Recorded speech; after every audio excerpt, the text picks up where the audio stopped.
Shah news में आपका इस्तकबाल है। ताज़ा तरीन खबरों के लिए देखते रहिए शाह न्यूज। శ్రీ సర్దార్ సర్వాయి పాపన్న గారి 375వ జయంతి. సర్దార్ పాపన్న జీవిత కాలంలో ఒక ఆశయం కోసం పనిచేసింది.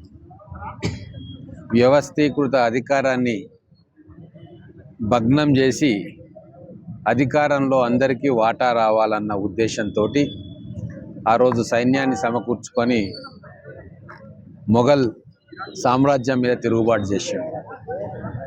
సర్దార్ పాపన్న గారు శివాజీ మహారాజ్ మరియు ఔరంగజేబ్కు సమకాలికుడు.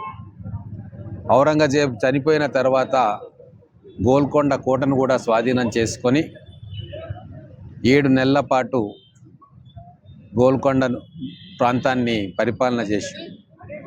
అంతేకాకుండా చరిత్రకారులు సర్దార్ పాపన్న గురించి మాట్లాడుతూ రాబిన్ హుడ్గా వారిని అభివర్ణించారు. జమీందారులు, ధనవంతులు వాళ్ళ సంపదను పేద వర్గాలకు పంచిపెట్టాలి అని చెప్పి కార్ల్ మార్క్స్ రాకంటే ముందే సంపద పంచాలే అన్న ఒక సిద్ధాంతాన్ని తెర మీదకి తీసుకొచ్చిన గొప్ప వ్యక్తి. ఈరోజు మా కాంగ్రెస్ ప్రభుత్వం కూడా రాహుల్ గాంధీ గారి నేతృత్వంలో అధికారంలో, సంపదలో బడుగు బలైన వర్గాలకు సముచితమైన స్థానం కల్పించాలని చెప్పి ఒక గొప్ప పోరాటాన్ని కాంగ్రెస్ పార్టీ మొదలుపెట్టింది.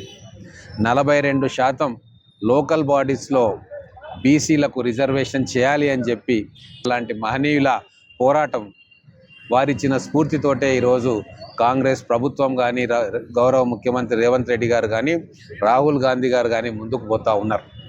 దీన్ని అడ్డం చెప్పే పార్టీలు చాలా వస్తూ ఉన్నాయి. అందుకే నేను బీసీ వర్గాలను ఒకటే కోరుతా ఉన్నా, మనసు పెట్టి ఆలోచన చేయండి.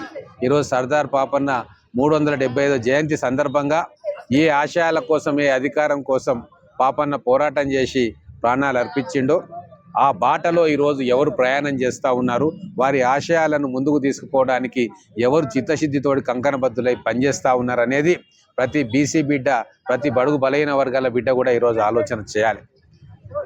అందుకే మళ్ళీ ఒకసారి అధికార వికేంద్రీకరణ జరగాలి, అధికారం అందరికీ కూడా అందాలి, కొద్దిమంది గుప్పిట్లో, కొన్ని కుటుంబాల గుప్పిట్లో అధికారం ఉండకూడదు అన్న సూత్రాన్ని ఈరోజు మా ప్రభుత్వం తూచా తప్పకుండా ముందుకు తీసుకెళ్తా ఉంది.